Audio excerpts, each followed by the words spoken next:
When it comes to what your family eats and drinks, you know your choices matter. You're the expert because you know what fits your life.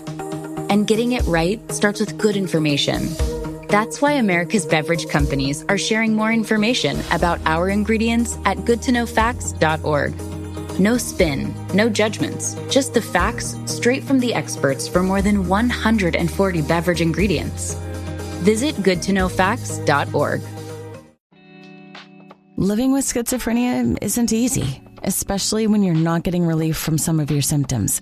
It can be hard when you're still dealing with symptoms, like hearing voices or seeing things that aren't there. And negative symptoms, like feeling unmotivated or avoiding social situations. If this sounds familiar, it might be time to talk to your healthcare provider and explore a different kind of schizophrenia treatment. Discover your possibilities at treatingscz.com.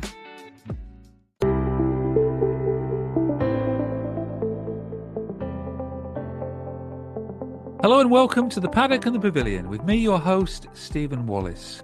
Joining me today is crime writer and horse racing fan Ross Greenwood, here to talk about his latest book, Death at Fakenham Races. As the cover says, when everyone is lying, how do you catch a killer? I'll be talking to Ross about his background, the research he did for the book, and the outline of this bestseller set in the world of horse racing. And because David Hunter appears in the story playing the same role he does in real life, clerk of the course at Fakenham Racecourse, I also spoke to the real David Hunter to get his reaction to this new horse racing thriller. Hello, Ross. Thanks for joining me on the podcast. It's a while since we met on Ladies' Day at Fakenham. I think that was in June when you were signing your new book, Death at Fakenham Races. I think it was the 1st of June, wasn't it? Because the book was out on the 5th. So it was a lovely day, a very sunny day, very tiring day, but I had a really good time. Well, that's good. First question, why did you choose Fakenham Races as a title for your book, or Death at Fakenham Races? Well, I've had a big interest in horse racing for a long time, and it's about my 20th book, I think, when I wrote it. And so you're kind of looking for different angles all the time. So my family, obviously, Death on Cromer Beach was the first book. So obviously driving to Cromer, I've driven past Fakenham hundreds of times over the last 30 years. And oddly enough, never been into the town. I included the cemetery on the edge once, but that's it. And then I thought, well, I can do one with the horse racing angle, and there aren't too many options. There's only Great Yarmouth and Fakenham. So and I've always been more of a national hunt fan.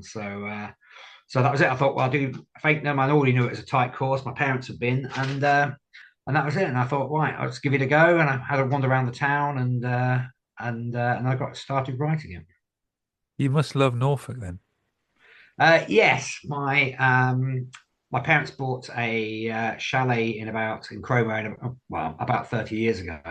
But we used to go on holiday for all of our holidays in one of those ancient caravans in West Runton at the Burnham Caravan Park, and that was from like 8 to 16. So I know the place very well, and it's just so peaceful. It's a bit busier now than it used to be, but it's the beaches are cool and people are nice, and it's all very tranquil. How many books have you now done in your Norfolk murder series? Well, I've just finished the writing, the 6th one today. So Fakenham was the 5th, and the 6th one won't be out now until May. So I'll have to read the damn thing about 10 times between now and then. So I'll be sick to death of it, but I'm quite pleased with it so far. It shows how long it takes before it actually gets published. Well, to be honest, mine's a fairly swift-footed publisher. They were pretty new when they first started out, and they could probably get a book out within about 6 months, maybe even less. But if you publish one now with someone like Penguin, you could be waiting 2 years. So they'd probably pay you maybe a big advance if you're one of the big people, and then they've got to get this huge marketing going. So people like Felix Francis, for example, would have a launch thing and everything, and it all take a lot of organising. Whereas mine tend to be more fleet-footed. They'll do like blog tours and things like that, and a lot of it's digital sales as opposed to paperback sales. So more focus on Audible and ebooks. So have yours gone on to audio as well? Yes, so that was the big thing for my publisher. So that's I joined them in 2019, and one of these things, the lady used to run HarperCollins, so she started this new imprint, and the big thing for her was she published it on 8 different formats on publication day, and that was their commitment to the authors because it's pretty expensive. I think it costs you about 4 grand to do to have a decent audible narrator to do your book. So it's a fair commitment just for that one aspect of it. So obviously then they've got to pay for proofreaders, editors, and everything else. So once they sign someone on, they're looking at least, I guess, at least 25,000, including advertising, everything else, just to kind of get the ball rolling and get it all out there. And that's before any sales come back, sort of thing. So. Before we talk a bit more about the book itself, I wanted to find out for listeners about yourself. I know that you worked in finance and you were also a prison officer for a short while. It didn't feel like a short while. I was, Good background though for the book. Yeah. I never knew what I wanted to do at school, so I was quite smart around about the age 9 mark when my mum got told I could pass 11 plus, but it was more or less downhill from there due to a lack of focus. Because I love reading, and she used to come in and find me with my biology textbook that thick with possibly a Dick Francis book hidden inside it, what I was supposed to be revising. So I ended up working mostly for insurance companies in Peterborough, and then I moved into finance. Became a financial advisor for a little while. Moved around quite a bit. I went traveling when I was 28. So I lived in Australia for a year. And then I ended up working for Victor Chandler, the bookmakers in Gibraltar, for 9 months. I did work for Ladbrokes briefly back when I was 18, when night racing first started. So there's always that interest there. And then when I came back to Peterborough, I eventually met my wife, and all of a sudden decided that I wanted to do something exciting while my knees would still permit. So I wanted to be a policeman originally, and but police weren't recruiting, and so I went to, oddly enough, a barbecue, and my ex-girlfriend was the HR manager for the local prison, and she said, "We'll take anyone." So I was like, "Oh, okay." So I applied. I got the job. I looked like a prison officer, a little bit heavy, pushing 40 and bald. So I fit the spot, and I did 4 years in the end, which was quite a long time. And then that was I left there to start the writing career. Do you think all those different jobs and traveling were good background for the Yeah, for subject you're sure. writing about? But I mean, the prison was obviously my unique selling point. Especially when I realised maybe 6 months before I left that I was probably going to go at some point. I was just waiting for something to happen to make me really want to go. And so I used to ask the prisoners, what motivated you? Peterborough was what's called a BCAT local. So they'd take everyone who came out of the courts in Peterborough and Cambridge. So you'd have everyone from a range of non-payment of fine where they've got 2 days to people who'd murdered and were been given a life sentence. So you'd have the whole range of people. And most of them would chat to you. Most of them were strangely honest about their motivations, why they did it, even if they did it. And nearly all of them, apart from the sex offenders, used to confess to having done it unless they had appeal going. And then they would say they hadn't. But as soon as the appeal failed, they were like, well, yeah, I did do it. And so it gave you amazing insight. And because Peterborough is the only dual jail in the country, it's the only one with there's about 900 men and 300 women. Obviously separately, but that meant that I got to work with both sides of things, and there's a massive difference. One feels like a prison, the other one feels more like a backpackers with steel bars and things like that. But it's a very different environment. Amazing research or resource then for the books that you're now writing. Yeah, it's amazing. That's what got me started. I had this idea for a first book about a group of lads who grew up in Peterborough, as it turned out, and how they go to university or they go in the army and they move away, go traveling, but how you always get brought back to your hometown, whether it's when things go wrong or deaths or Christmas even. And but I couldn't think of anything juicy. And then I wrote 50 pages freehand just before I started in prison. And it wasn't until 3.5 years later that I was chatting to someone and I mentioned it, and I was like, do you know what? So I fished it out, read it. I thought, wow, it's pretty good. Obviously not perfect. And I thought, well, now I can finish it because now I've got all these stories all these characters have met. It's a lot easier to write about things, especially when you first start off, about people you know and people you've met. And I found myself always intermingling characters, so you combine different elements of their personalities. But there were very few Moriartys at HMP Peterborough, but you did get the odd one or two. Death at Fakenham Races, it kept me up. Very fast paced. There was lots of different strands to the story. Lots of characters as well. That with all the different people in the major investigation team of the Norfolk Police. I like the way that you put all the bios of the different characters at the front. Yeah, for my Peterborough series, which is how I got started off. That's sort of about 500,000 now, but I didn't bother with that because there were slightly less characters during the sort of thing. But then, having later heard some of the feedback, people do prefer it, especially with a paperback. So if you've got the paperback and you're reading it, and people read a bit at night before they go to bed, or and then you can easily forget a character. That's the thing. Yeah. And then you're like, oh, well, who is this guy? I've not even heard of him before. And then you can flip to the front and go, right. So it keeps you interested. Whereas I think maybe with a Kindle, it's a bit more difficult because you have to start poking around and go back to the start and things like that. But yes, I've even done that for my most recent Peterborough book as well. So the feedback's been feedback good about that. Well, I can vouch for it because there was occasions when what's that character? And that must be hard though, with all the volume of characters and building on their own characteristics. Yes, well, that is quite tricky. That's, I would say, the hardest part about being an author. It's we could all write 80,000 words. It's a case of just getting down and getting on with it. It's holding the whole book in your head with all the characters and the different interactions and how some move in and some others. And people try and do it different ways. There are huge pieces of paper on the wall and post-it notes all over the place, or flow charts or Excel spreadsheets and everything else. But ultimately, you've got to hold the book in your head. And a lot of that comes through the editing. That's why the editing is quite tough, because every time you read through the book, you will often find something more and something that's missing, or you realize that you haven't answered or developed one of these strands.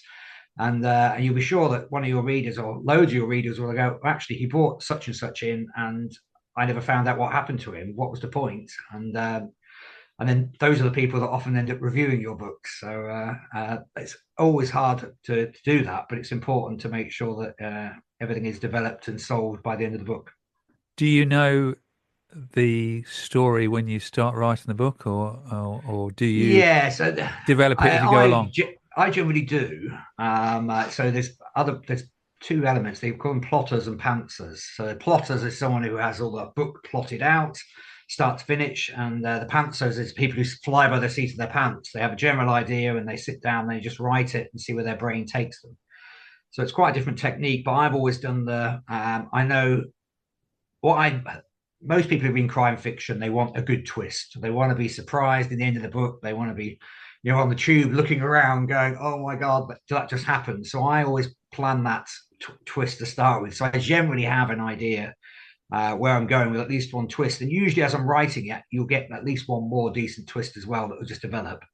But occasionally you'll write it, and some of the characters, for example, David was only supposed to be a very peripheral character in the book. Just as a bit of a mention sort of thing. But as it went on, because of the way the investigation went, it meant that he had to be in it more and more. So, if Netflix ever come calling, David will be first up there for screenshottings, I think. Yes, we're going to hear from David Hunter, the clerk of the course at Fakenham Races, shortly, and I'm sure he'll be pleased if he's on Netflix. Yeah, overjoyed, yeah. Can you, for listeners, let us know a sort of brief outline of the story, not giving anything away?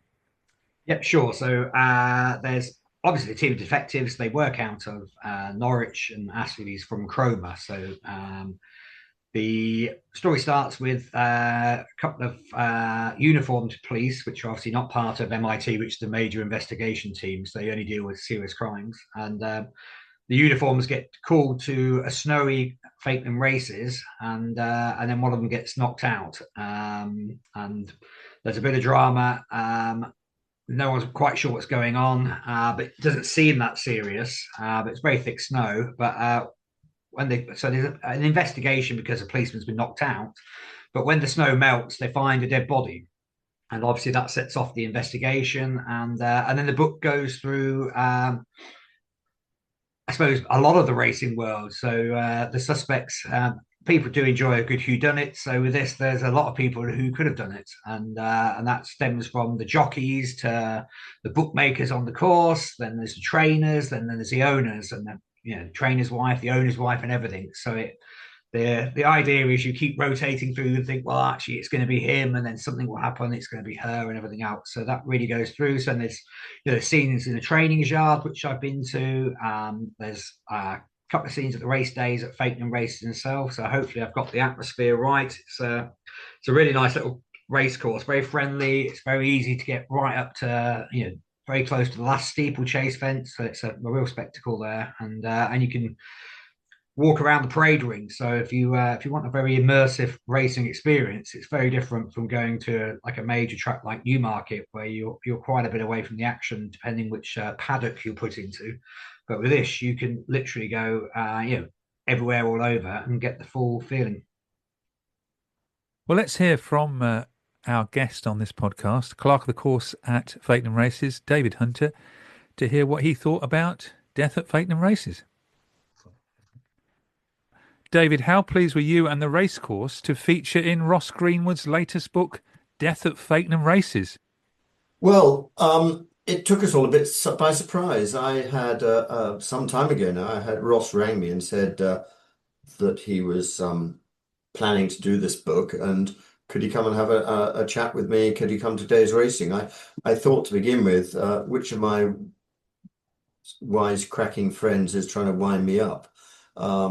But it then became established that, he is a renowned author. He's got this fantastic series on murder mysteries in Norfolk, and wanting to do one based in racing and at Fakenham Racecourse. So I was delighted to meet him. I gave him quite a lot of time and explained what goes in behind the scenes on race days, and the people and the characters and everything else, which I think even some of the most traditional and long-standing racegoers don't always know what goes in behind the scenes and everything else like that. And he was like a sponge absorbing it. And I think that the book he has written is fun. It's pretty accurate to how the racing industry works. It's got some interesting characters in it. It's definitely based in and around Norfolk and Fakenham. And it's been well received as far as I know, and certainly I bought. He launched it at our race meeting on the 1st of June, Ladies' Day. I bought 10 signed copies of it because my wife and I, if we go out to dinner or we're going to stay with somebody, instead of taking a box of chocolates or a bottle of wine or some flowers, we take a book and say, "Have a book," and most people are amazed and rather pleased. That's a good idea. We all get this bottle of wine that we then finish up giving it back to somebody else. Well, if you're not careful, it goes around, doesn't it? You mentioned a good point there. Accuracy is important, though, for the racing industry, that it was portrayed properly. Yes, absolutely. And I think that he really has done that. I mean, those of us who know the real details of some bits and pieces could always find something that might not be run true, but that's totally irrelevant. He really has got the idea of what goes into a race meeting and the atmosphere of a race meeting as a racegoer or as a jockey, owner, trainer, bookmaker, racecourse manager, everything else like that. And Ross did say to my colleagues and myself, would you, I can't remember, I said, would you mind, or would you like to have various characters named after you? And we said, oh, well, why not? It's quite a fun thing to do. So I was expecting to be cast David Hunter as a sort of as a groom or something like that. I didn't realize I'd be cast in my day job as to what I do. So that was quite amusing, reading about what I do and this and that, or what I don't do. But no, I think it's gone down really well, and it's a a really fun thing to have had written about the racecourse. Yes, not giving anything away. The sleeve says, "When everyone is lying, how do you catch a killer?" David Hunter played it straight down the middle. I noticed. I love the comment in the what page it was, relatively early on, when David Hunter said, "I don't deal in tittle tattle." Did it say that? What did you think that was ringing true?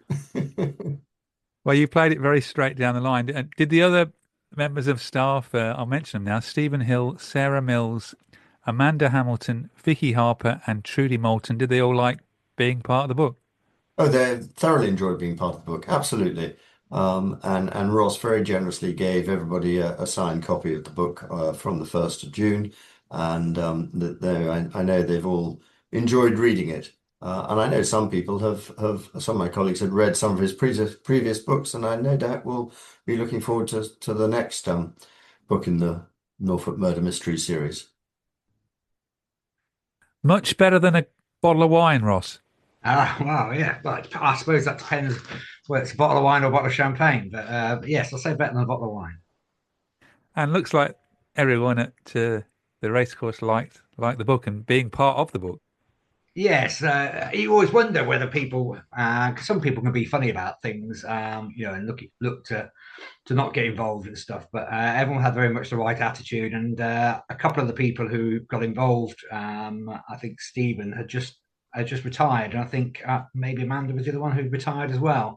So just before or just around that last meeting, so it was nice for them to go out go out in a blaze of glory, so to speak.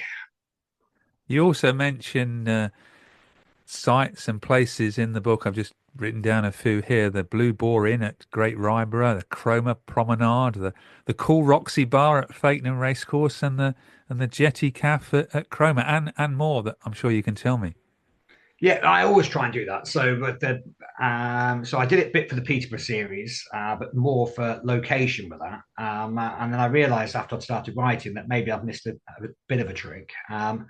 But obviously, Peterborough is a big city with big department stores and chain stores and things like that. So it's not quite the same. Whereas Cromer, when I did the first one, I was like, well, what I'll do is I'll go around Cromer and I'll email all these businesses and say, do you want to be involved? Do you want us to mention? Do you mind if I have, a scene there was a pub scene. So the Wellington is an infamous pub in Cromer, right near the front. It used to be the cheapest pub in the country. That was their claim to fame. I don't know if that was ever true, but so they were very keen. And then all the other pubs and then there's some of the hotels there, they were keen.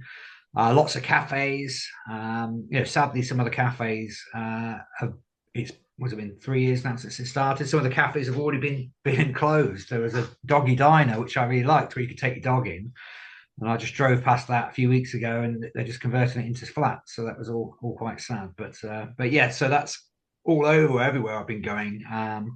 I've tried to get that in, and people want their name in, then that's cool as well. So then when people read the book, especially if they're in Cromer, for example, they could actually walk the route of, in that one, there's some pursuits. So where people are running through the streets or on the beach, so they could follow that if they wanted to, but certainly they could wander around. And if they go to Fakenham Races, they'll be able to see like the communications tower, the grandstand, the different bars. I wasn't allowed in the Cool Roxy bar because I wasn't an owner or a trainer.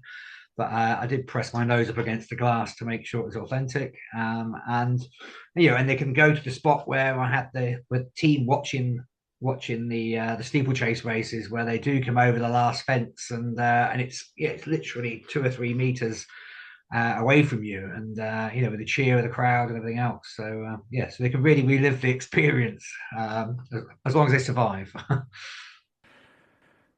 As you said there, one of the scenes in the book was a Saturday race day at Fakenham where DI Ashley Knight took a team of detectives to the races. Yes, so I'm not sure whether they're Soft drinks only, I noticed. That's right. Yes, I almost wrote it without thinking about that, but I was like, all right, yes, I probably wouldn't have got away with that. But yeah, but what a day out, and obviously a great chance for them to intermingle in the atmosphere. And one of the big things is there's some semi-complicated things about gambling going on here, about whether there's whether a race has been fixed or is someone made some money out of this or something. So it's just another level of complication. But not everyone understands about betting or what it's like to be at a race course. So I want to try and get that angle across. And also the fact that if you don't know anything about that sort of thing, if you don't go to the races and you've got to investigate something, then surely the best way to do it is to go there and have a feel for what's going on and talk to people and stuff like that. So it's all about trying to make it an authentic investigation. So it's not quite a police procedural manual. There's, I'm sure if a policeman was reading it, he'd be able to pick a few holes in it. But generally, I try and get it quite close to being accurate as it is. So. Well, I think you achieved that with the racing scenes, and you like the races as well, and like going to the races. Yeah, I live about 20 miles from Huntingdon Racecourse, and my parents have been going there.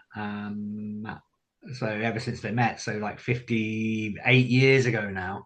So we've now started going on. My dad is quite old now; he's 87. So he kept saying he wanted to go to Cheltenham, and from where we live, it's a long way.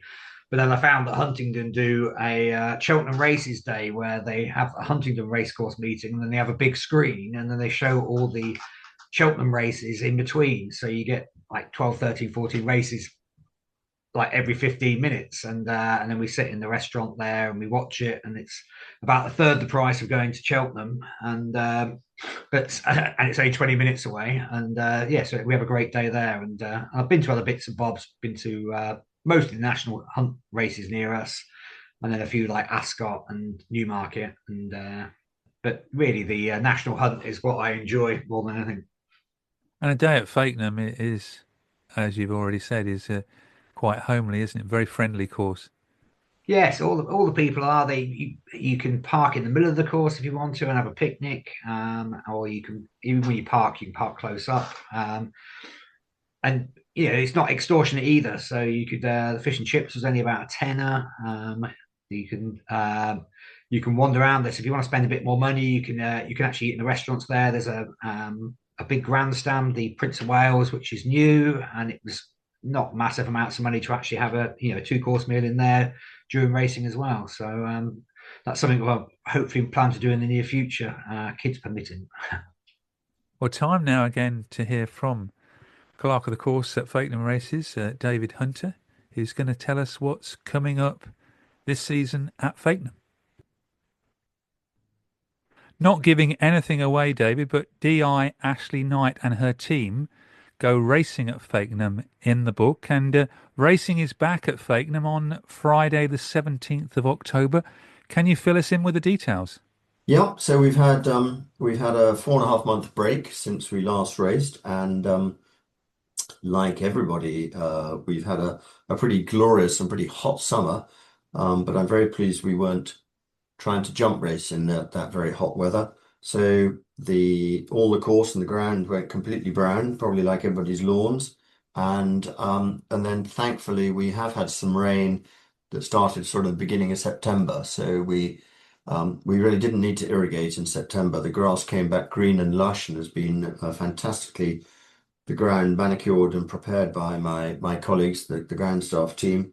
We have been irrigating for the last 10 days in earnest in order to not produce grass growth, but to manufacture the ground, the earth, to be safe and to have a good amount of moisture in it, so that it's the optimum going conditions. And we're all set for a good start to the season. Thank you very much. And we race on the 17th of October when we have 6 races. And the first race is at 2:05 in the afternoon, and the last of the 6 races at 5 o'clock in the evening. We then have a fairly short period of time before the next meeting on the 29th of October. And then just the way that the calendar has worked, we don't have a race meeting in November, and we then race again just before Christmas. So we got a bit of break between the first 2 and the third meeting in December. It must be an exciting time for you to get going again. It is, but also this is the start of my 28th year of starting a new season, and never does it get any easier from year to year, despite having getting older and well, some people might say not wiser, but certainly older, still have all of the concerns and the slightly sleepless nights of has everything been done? Will everything work? And then crumbs, we've not raced for 4.5 months. I can't remember how to put a race meeting on. But funnily enough, it all seems to come together. And yes, we're very much looking forward to the start of the season. How many meetings have you got this season? We have 11 this season. So yes, we've got quite a few concentrated ones in the beginning of next year. And I guess the major change for us is in early May, we have always raced on the Tuesday, the first Tuesday in May. So it's the Tuesday after the first May Bank Holiday Monday. But next year we will be racing on the Bank Holiday Monday, which will be a really exciting time. And that is the day that we have our Norfolk National race. And we are really going to be hanging the Norfolk theme on that day, it being a Norfolk day. So there'll be plenty of Norfolk flags flying, and we're fairly hopeful we've got a really good local Norfolk sponsor or sponsors for the day. And it'll be our most valuable day's racing ever with £150,000 of prize money. So we're looking forward to that already, even though that's towards the end of the coming season. I bet you are. And what racing have you got over the Christmas period? So we've got racing on Sunday, the 21st of December, which is the last Sunday before Christmas. And then we are racing on the 2nd of June. 2nd of January. We have for many years raced on the 1st of January, but then there was a bit of a sort of jiggery pokery and things in the fixture list. But for this year and for the next 2 years at least, we'll be racing on the 2nd, because in 2026, the 2nd of January is a Friday. So we really don't think many people, having taken New Year's Day off on the Thursday, will all flood back to work on the Friday before the weekend. And then, of course, the 27, it'll be a Saturday, and 28, it'll be a Sunday. In 29, it won't be the Monday, because it's then there's a leap year that comes somewhere along the way, and it moves it on to the Tuesday. So, but certainly for the next 3 years, we'll be racing on the 2nd of January. Well, hopefully the season will be a little less dramatic than the book Death at Fakenham Races. Well, I hope so. Yes. I'll always keep an eye out for the local detective teams, even if they're here in their mufti and not in uniform. If they're all looking a little bit looking at everywhere and not quite understanding what's going on, I'll go up and say hello to them. But let's hope we don't have the same problems that my namesake and the local constabulary had in that book. But it's a good book. I would really recommend people to give it a whirl, particularly if they know a little bit about racing. Ross, do you think you'll be getting along to Fakenham probably in the new year? Uh, yes, I'm all right to go. We're hoping to pop along when my parents' chalet opens in March and goes through to October. So what we tend to, because it's only 25 minutes away from Fakenham, so then I can go. We can even get a taxi or a bus sort of thing, and then have a few drinks and everything else. So that's what we've got penciled in. But my parents are not quite as healthy as they were last year or even the year before, for sure. So we're not quite sure what's going to go on next year. So everything's been a bit up in the air about what's going on, but definitely will go at some point. You've had a book signing at Fakenham Races. You've had quite a few other book signings and events over the last 6 months. Yeah, it's funny when you first start out and you email the libraries and say that I've written this book and everything else, but obviously nobody knows who you are and nobody's interested, and then you might carry on, and some of them try and do it, and then not many people turn up, and I think I had one with about 4 turn up, but that was fine. It was all good practice and everything else, and then after a while you realise that to get going now it's very hard in this game. I found out that look at about 2 million books a year now being published, with self-publishing. There's some AI stuff floating around, but there's even just traditional proper publishers with publishing houses. You're looking at 400,000. So that's the competition you're trying to get. So there's a lot of people, and the same amount of readers. A lot of writers all after the same readers. So the best way to do it to be a success is to write as fast as you can, but maintain the standards. So in the end, I just got my head down and I tried to focus on doing 2 a year. So we're doing one series that keeps people interested, and then I did have a go at 3 a year, which almost drove me crazy. I think it did drive my wife crazy, but yes. So that is basically how it happened. And as you're doing more and more, it's like pushing a stone up a hill, and then once you get to the top, you push it over the edge, and then everything gets a little bit easier. And so I've just had one today. It's a Wittering ladies club. So she said there's only about 20 of them. But would I go down? It's only 20 miles away, and do a chat with them. So that's fine. I'll go down and have a chat. And then a lot of the libraries, I've done Great Yarmouth. They've just been in touch a few days ago and asked me if I'd like to go back and do another talk on. People tend to be more interested, I think, than the prison. What's it really like in a prison than some of the book stuff? But that's, again, I do various stories around that, and I've done lots of libraries in Cambridgeshire, and loads of women's institute seem to enjoy it. So always up for a few cakes, coffee, and sell a few books. That's fine. Do you enjoy those sort of events? It's good. It's nice to I suppose feeling famous probably pushing it, but it's nice to be able to chat about it, and it's a very lonely existence of being a writer, and there's no getting away from the fact that if you want to be a successful writer, especially starting out, you've got to sit down and spend 50 hours a week in front of your PC, and then even when you leave it, your head's still often got the book there. So your partner or your kids have come back and said, "Well, have you done that?" And you've said, "Done what?" And they've we had a whole conversation, but you've been thinking about Fakenham Races and the skullduggery in the night, and not been watching them ask you, and that's very easy to do. So that's one of the main problems, is that I had all this experience from traveling all over the world, traveled to South America, traveled to Asia, Vietnam, moved all over the UK, lived in Hertfordshire and Leeds and London and everything else. And but now been in Peterborough, and my world's quite small now, especially having children doesn't help. But I need to get something dramatic in, like a divorce and late life traveling or something like that, just to get some more juicy inside information. Stepping into the Kia K4 or K5 isn't just getting behind the wheel of any average sedan. It's stepping into what's next. With a K4, it's stepping into a world that's exciting. With a K5, it's one that's bold. The Kia K4 and K5, the next movement for sedans. See your local Kia dealer or visit kia.com to learn more. Kia, movement that inspires. Call 800-333-4KIA for details. Always drive safely.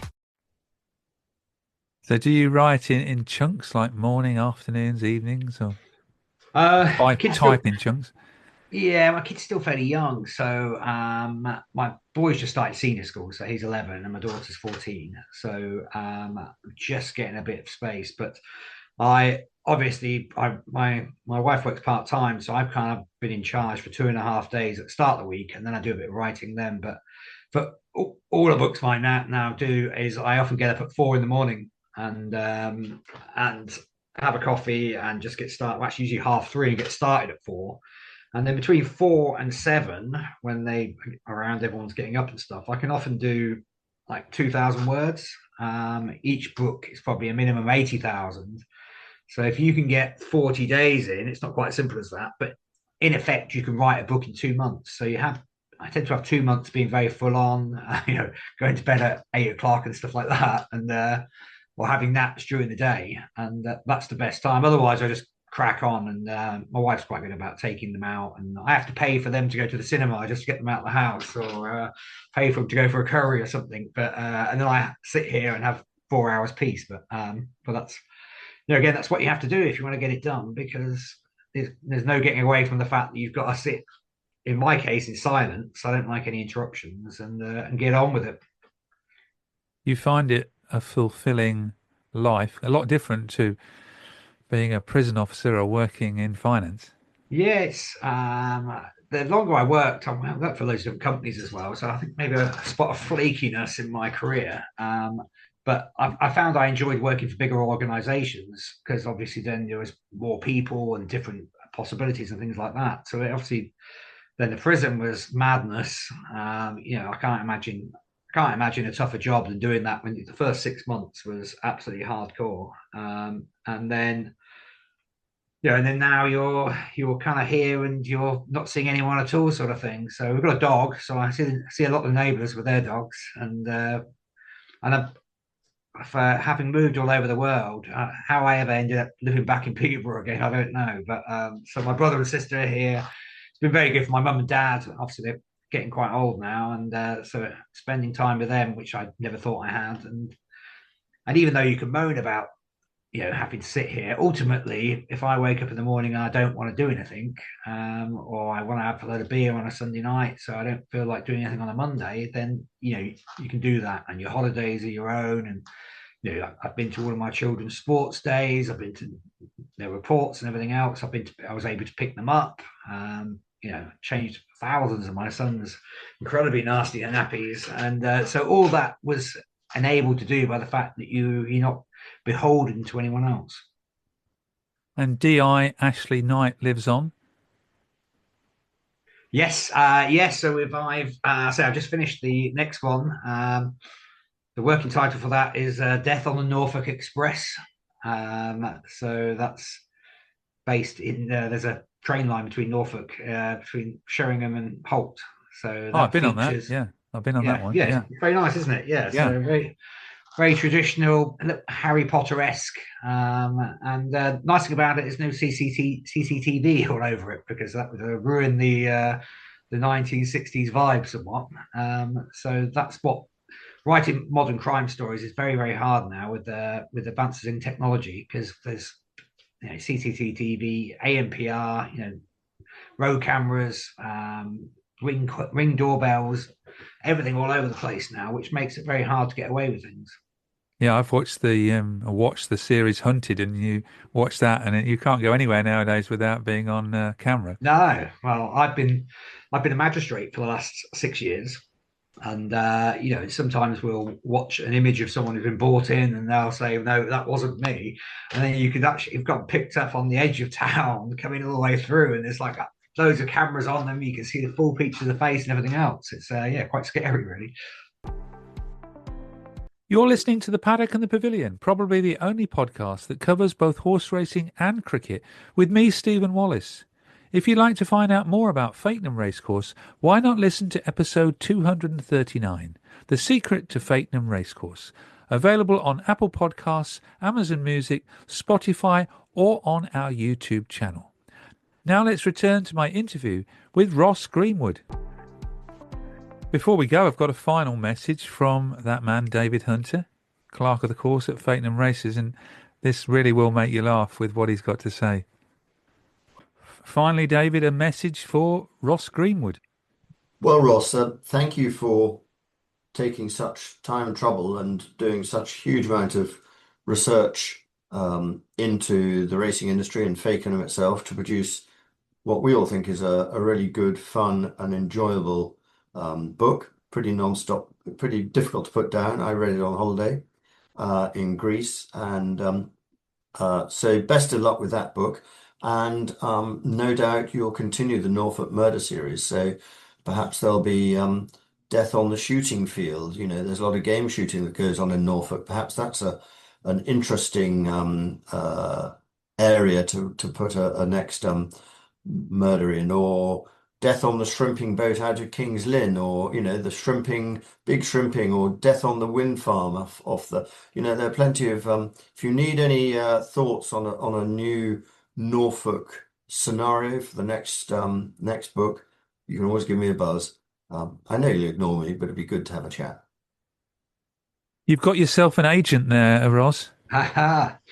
Yeah, very good. That's not a bad idea, actually. I quite like the old the Hunt one. So I've just signed for another 6 books. So with my publisher, which is a little bit slightly scary. It's a large undertaking. I always said I've never signed for any of that many, but the Norfolk books are split into trilogies. So the first 3, there was storylines that ran through all 3, and then there was another trilogy which is the same, and that's kind of finished. So if I was going to do any more for the Norfolk series, I thought I'd do another 3.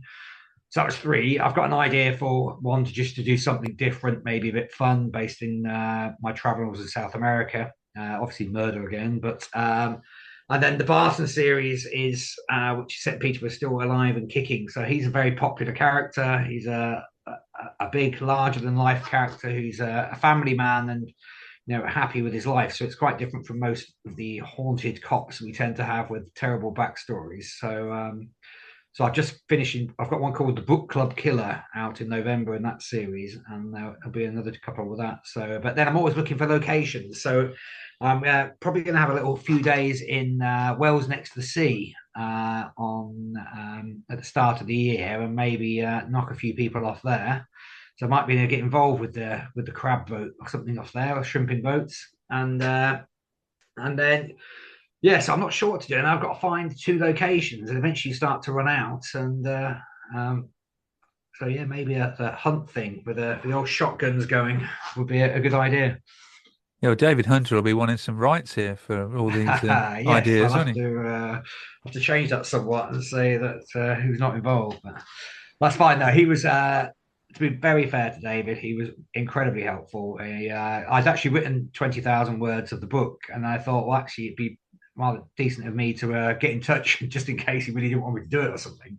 So I was dreading that, and I got in touch, and he was like, "No, come down." And so I drove down from the chalet where we were staying, and he spent 2 hours with me. Showed me around, took me up the tower so I could see everything. Went into the grandstand and the weighing room and everything else. So I got a real good feel for how the course worked, which made writing it so much more simple than if I'd been doing it from the brief journey I went there where I had to wander around. But obviously it's not the same. So as I say, if you get someone to give you the inside information, it makes the book much more authentic.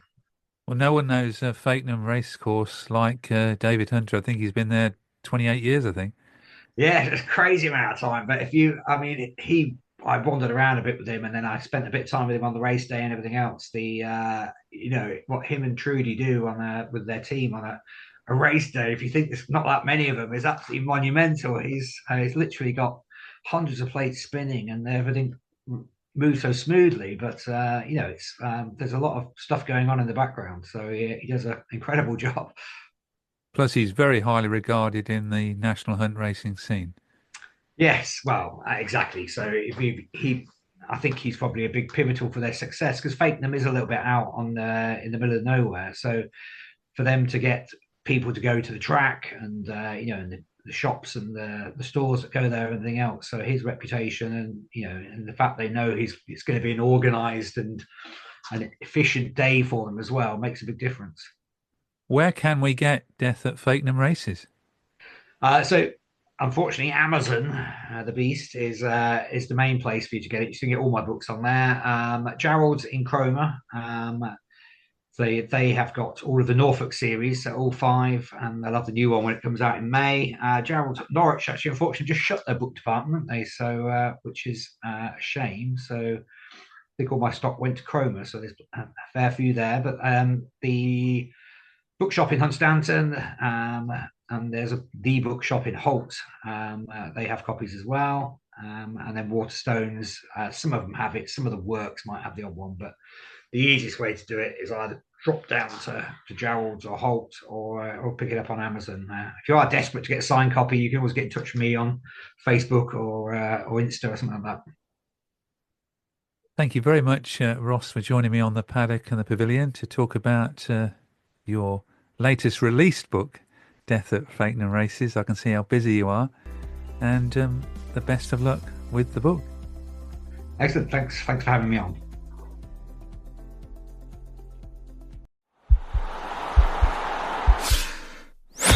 This podcast is part of the Sports Social Podcast Network.